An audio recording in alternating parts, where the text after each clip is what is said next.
Todavía recuerdo el momento exacto en que vi nuestra autocaravana por primera vez, aparcada frente a nuestro piso en el bullicioso barrio de Gracia en Barcelona. Javier me sonrió con esa confianza suya que tanto me gustaba y me desarmaba a partes iguales.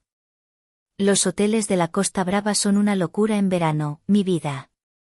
Así seremos libres, podremos despertar cada día con un nuevo mar frente a nosotros, me dijo, y sus palabras encendieron una chispa en mis ojos. Era la solución perfecta para esas vacaciones que llevábamos meses soñando. Al subir el primer escalón de nuestro hogar rodante, un intenso olor a madera de pino y a salitre impregnado de viajes anteriores me inundó. Era un espacio reducido, íntimo, pero increíblemente acogedor. Un nido para dos. La idea de recorrer la costa, sin rumbo fijo, guiado solo por el sol y nuestros impulsos, nos hacía vibrar el alma. Antes de partir, llenamos la pequeña nevera con jamón ibérico, queso manchego, varias botellas de vino de Rioja y fruta fresca del mercado de la Boquería. Nuestra lista de reproducción, una mezcla de flamenco chill y pop español, estaba lista para ser la banda sonora de nuestra aventura. Bajé un poco la ventanilla mientras Javier conducía con una destreza que me encantaba. El viento cálido del Mediterráneo se enredaba en mi pelo, y cada curva de la sinuosa carretera revelaba un paisaje más impresionante que el anterior. Bosques de pinos que caían abruptamente hacia el mar, acantilados escarpados y el azul intenso del Mediterráneo brillando bajo el sol de la tarde. Nuestras conversaciones eran ligeras, llenas de risas. Sentía como el estrés y el ruido de la ciudad se iban quedando atrás, disolviéndose con cada kilómetro que nos alejábamos. Llevaba puesto mi vestido favorito, uno blanco de lino, muy sencillo, que flotaba a mi alrededor con cada ráfaga de viento.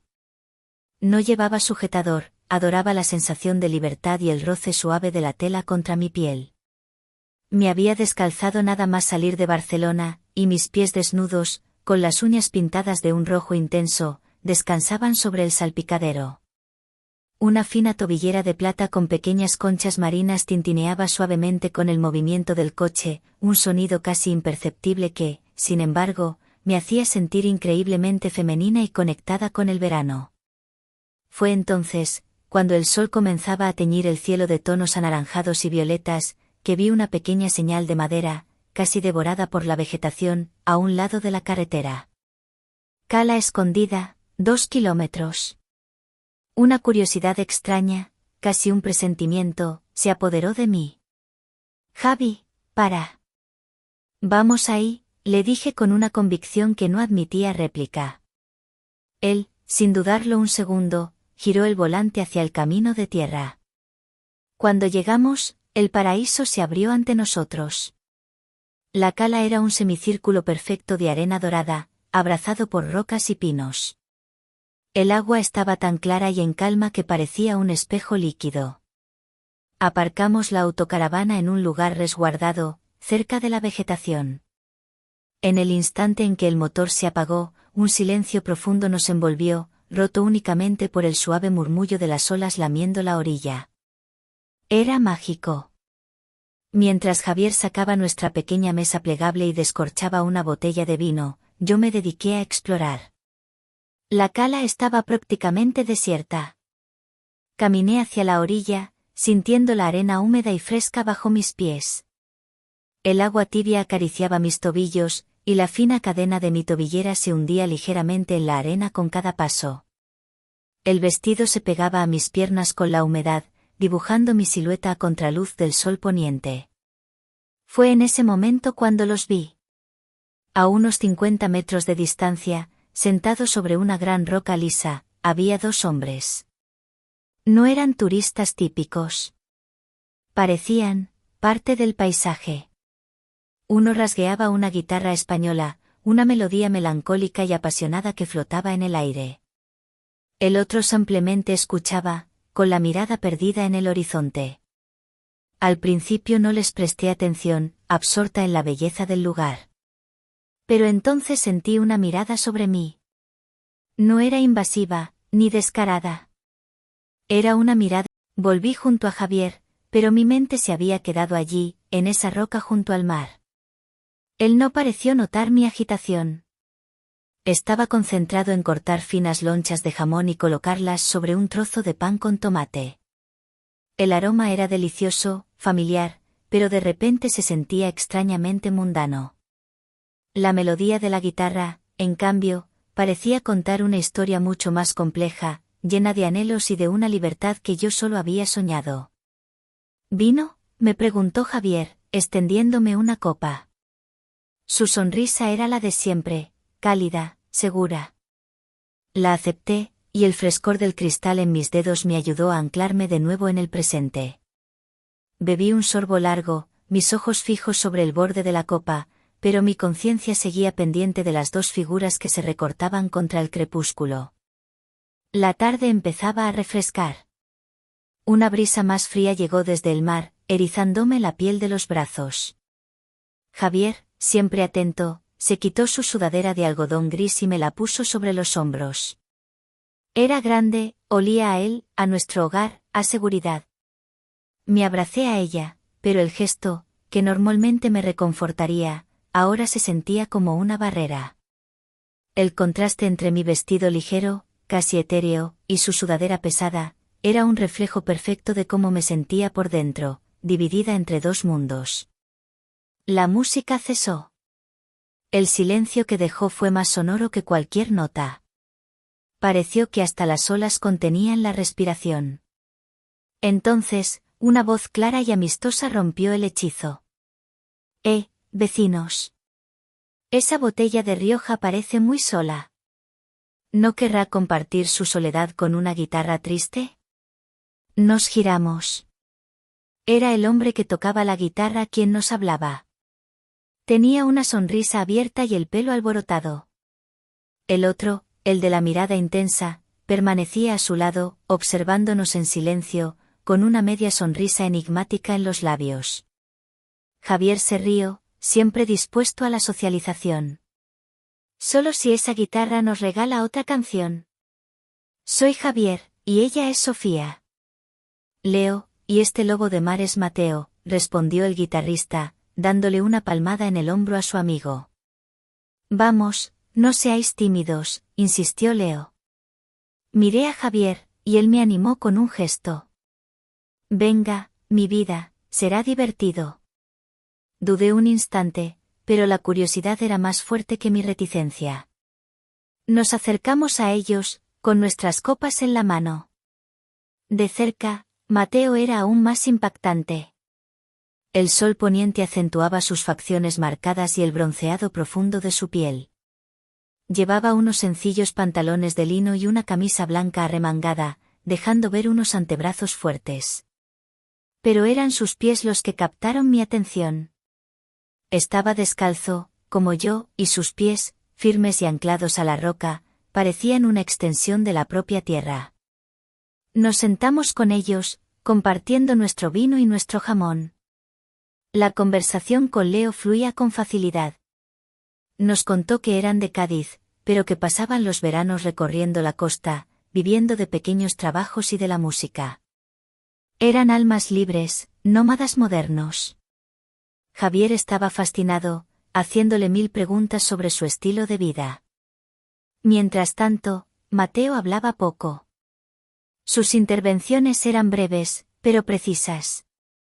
Sin embargo, su silencio no era incómodo. Era un silencio lleno de observación, de presencia. Y su mirada, sentía su mirada sobre mí constantemente. No de una forma lasciva, sino analítica, como si intentara leer más allá de mi sonrisa y de mis respuestas educadas. Noté cómo sus ojos se desviaron por un segundo hacia mi tobillo, deteniéndose en la pequeña tobillera de plata. No dijo nada, pero sentí un calor que me subió por las mejillas. Era como si hubiera visto una parte de mí que mantenía oculta. En un momento dado, al ir a coger una loncha de jamón del plato que compartíamos, nuestros dedos se rozaron. La yema de su dedo, ligeramente áspera por la sal y el sol, rozó la mía. Fue un contacto fugaz, eléctrico, que me hizo retirar la mano como si me hubiera quemado. Él ni se inmutó, pero al levantar la vista, vi un brillo casi imperceptible en sus ojos oscuros. Sabía que él también lo había sentido. La noche cayó. La pregunta de Mateo quedó suspendida en el aire, densa y cargada de significado. El mundo pareció reducirse a sus ojos oscuros, que buscaban una respuesta que yo no tenía, o que no me atrevía a dar. Sentí la sangre subir a mis mejillas, un calor que nada tenía que ver con el vino. Javier, ajeno a todo, soltó una carcajada por algo que había dicho Leo. Esa risa fue mi salvavidas. Secretos, repetí en un susurro, intentando sonar despreocupada. Supongo que mi único secreto es donde encuentro los mejores croissants de Gracia. Y ese, me temo, morirá conmigo. Fue una respuesta torpe, una evasiva evidente, pero rompió la tensión. Leo sonrió, comprendiendo la situación perfectamente, y rasgueó un acorde disonante en la guitarra a propósito. Cuidado, Mateo. No le robes los secretos de la bollería a una barcelonesa, es un pecado capital. Todos rieron, y el momento se disolvió. Pero la conexión, esa pregunta, seguía vibrando entre nosotros. La conversación general se reanudó, pero ahora yo era dolorosamente consciente de cada movimiento de Mateo, de cada vez que su mirada se cruzaba con la mía en la oscuridad. La sudadera de Javier sobre mis hombros de repente me pesaba, se sentía como un disfraz. Pasó casi una hora. La botella de vino estaba vacía y la hoguera improvisada que habían encendido chisporroteaba, lanzando sombras danzantes sobre las rocas. Javier ya bostezaba, recostando su cabeza en mi hombro, su respiración tranquila y rítmica. Estaba en su paraíso particular, buena compañía, un lugar hermoso y yo a su lado. Pero mi paraíso, en ese momento, era un torbellino de emociones confusas. Fue entonces cuando Mateo se levantó, estirando su cuerpo con una gracia felina. Se quedó mirando hacia el extremo este de la cala, donde la luna llena, enorme y plateada, se reflejaba sobre el agua en calma. Hay un lugar, dijo en voz baja, pero sus palabras parecían dirigidas solo a mí. Donde el plancton bioluminiscente llega a la orilla. Cuando las olas rompen, la arena brilla con miles de pequeñas luces, como si las estrellas hubieran caído al mar. La imagen que pintó era tan poética, tan irresistible. Javier ni se movió, medio dormido. Leo le guiñó un ojo a Mateo, un gesto de complicidad, y comenzó a tocar una melodía aún más suave, una nana para mantener a Javier en su letargo. Voy a estirar las piernas, le susurré a Javier al oído. Él murmuró algo ininteligible y se acurrucó más. Me deslicé suavemente, dejando la sudadera sobre la arena. La sensación del aire fresco de la noche sobre mi piel desnuda fue como un despertar. Mateo no dijo nada más. Simplemente comenzó a caminar por la orilla, y yo, como atraída por una fuerza invisible, lo seguí. Nos alejamos del fuego, caminando en un silencio cómodo. El único sonido era el de nuestros pies descalzos hundiéndose en la arena húmeda y el ritmo constante de las olas. La luna era tan brillante que proyectaba nuestras sombras alargadas sobre la arena. Mi vestido blanco parecía brillar con luz propia. Llegamos a una zona donde la playa se estrechaba y comenzaban las rocas. Por aquí, dijo Mateo, señalando un pequeño sendero que subía entre las piedras. El camino era irregular. En un momento dado, tuve que trepar por una roca más grande que yo. Puse las manos sobre la superficie fría y áspera, y al impulsarme hacia arriba, el vestido se me subió por los muslos. Fui consciente de que él estaba justo detrás de mí, pero en su presencia no había juicio, solo una calma expectante. Al llegar a la cima, mi pie resbaló en la superficie húmeda. Antes de que pudiera perder el equilibrio, su mano ya estaba en la parte baja de mi espalda, firme y cálida, deteniendo mi caída. Su toque fue breve, pero envió una onda de calor por todo mi cuerpo. Cuidado, susurró, su voz muy cerca de mi oído. Las rocas también guardan sus secretos. Continuamos hasta llegar a una pequeña ensenada oculta, invisible desde la playa principal. Sofía. La voz de Javier nos atravesó, y el mundo que se había construido a nuestro alrededor en esa cala secreta se hizo añicos.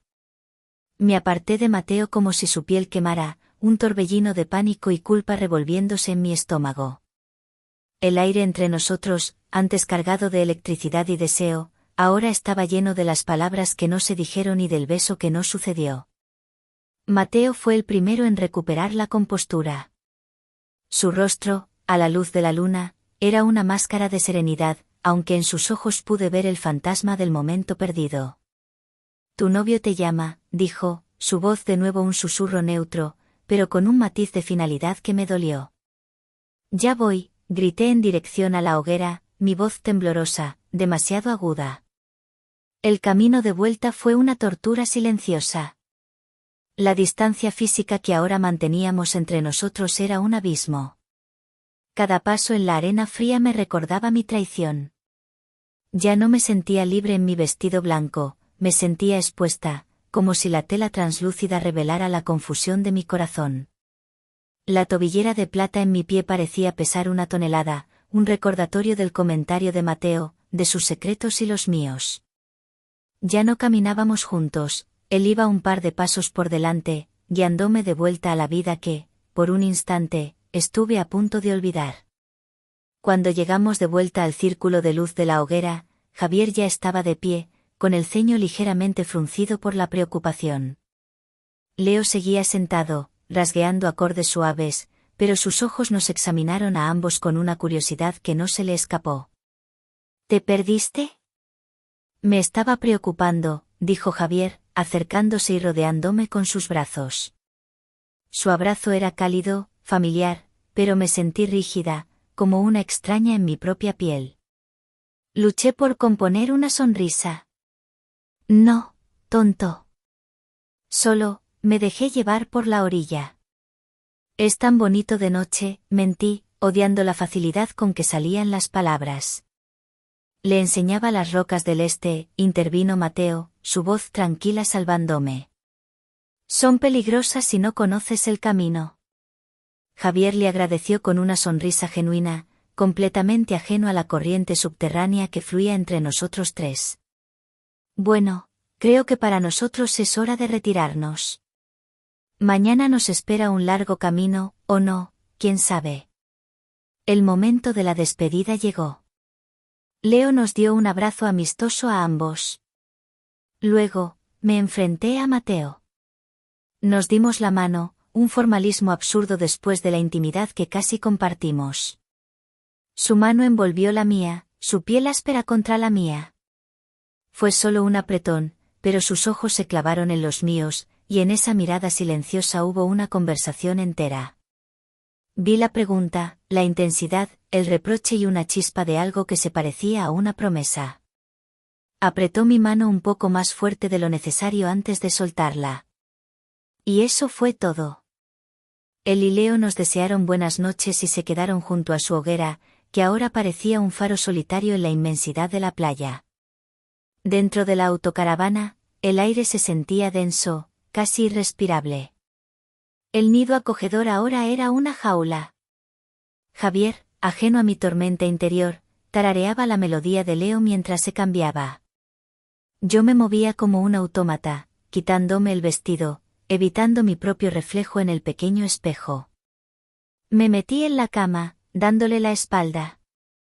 El silencio dentro del vehículo era ensordecedor, contrastando con el rugido de mis pensamientos. ¿Estás bien, mi vida? ¿Estás muy callada?, preguntó Javier, acercándose y abrazándome por detrás, su aliento cálido en mi nuca. Su mano se deslizó por mi brazo y luego bajó hasta mi pie, que sobresalía de la sábana. Tienes los pies helados y llenos de arena. Comenzó a masajear mi pie, un gesto tierno que había adorado miles de veces. Frotó mi tobillo, sus dedos rozando la tobillera de plata. Y de repente, sentí una oleada de repulsión. No por él, sino por mí misma. Su toque inocente se sentía como una acusación. Aparté el pie bruscamente. Estoy muy cansada, Javi. Solo quiero dormir, dije, mi voz sonando más dura de lo que pretendía. Él se quedó quieto un segundo, probablemente sorprendido, antes de suspirar y darme un beso en el hombro. Las 7 palabras en la pantalla de mi móvil brillaban en la oscuridad de la autocaravana, cada una como un hierro al rojo vivo marcando mi conciencia. Las estrellas no deberían guardar secretos tan tristes. Era una intimidad que no le pertenecía, una invasión.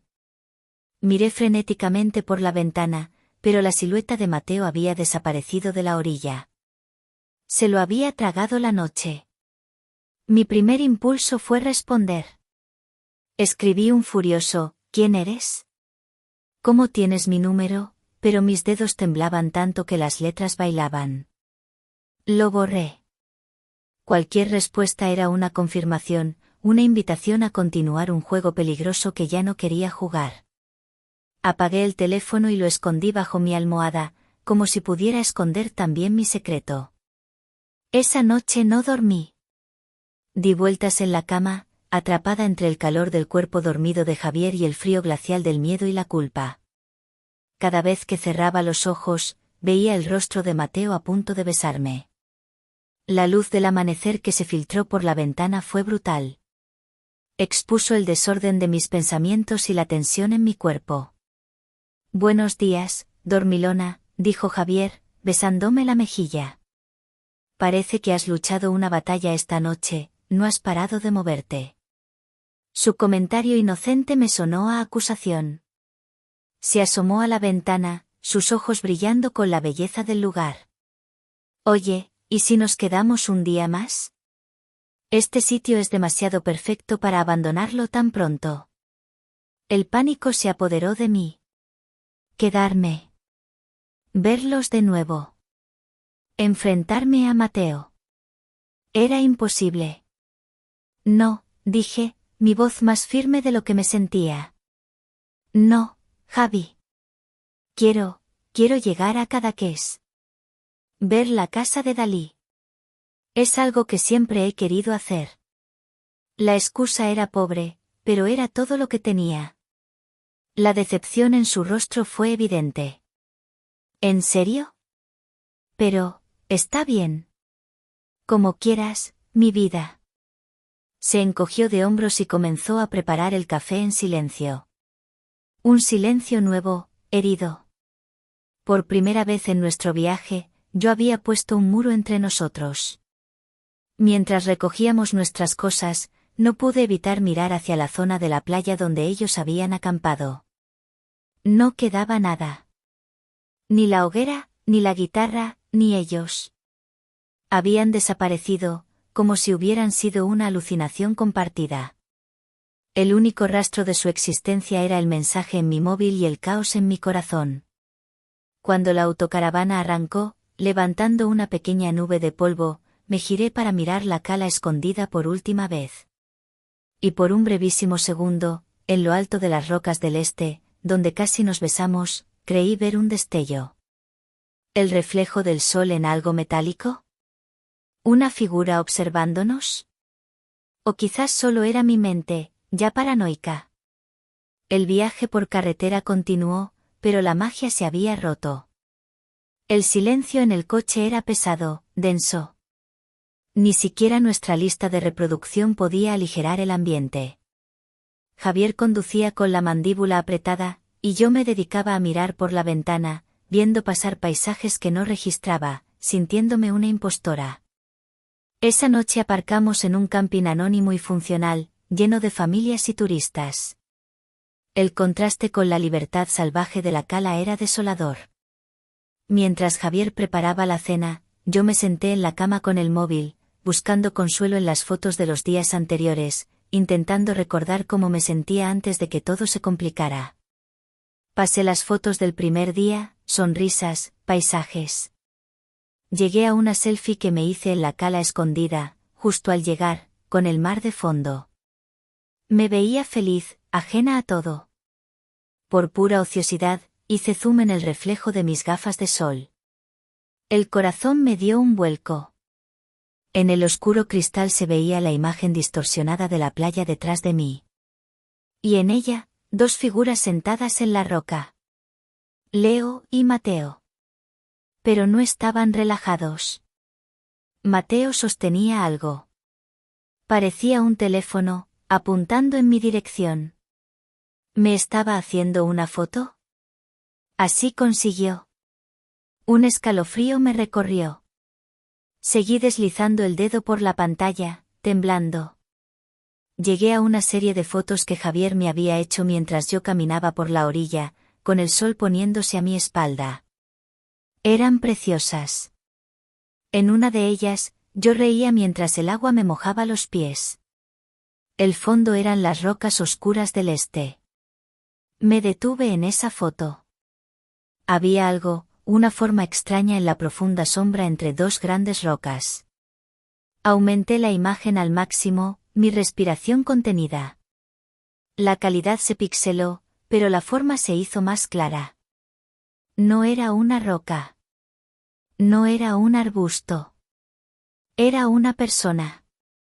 Una tercera persona, de pie, medio oculta en la penumbra, observando la escena. No era ni Leo ni Mateo. Era una silueta que no había visto antes, una sombra inmóvil que nos había estado vigilando desde el principio. De repente, la noche anterior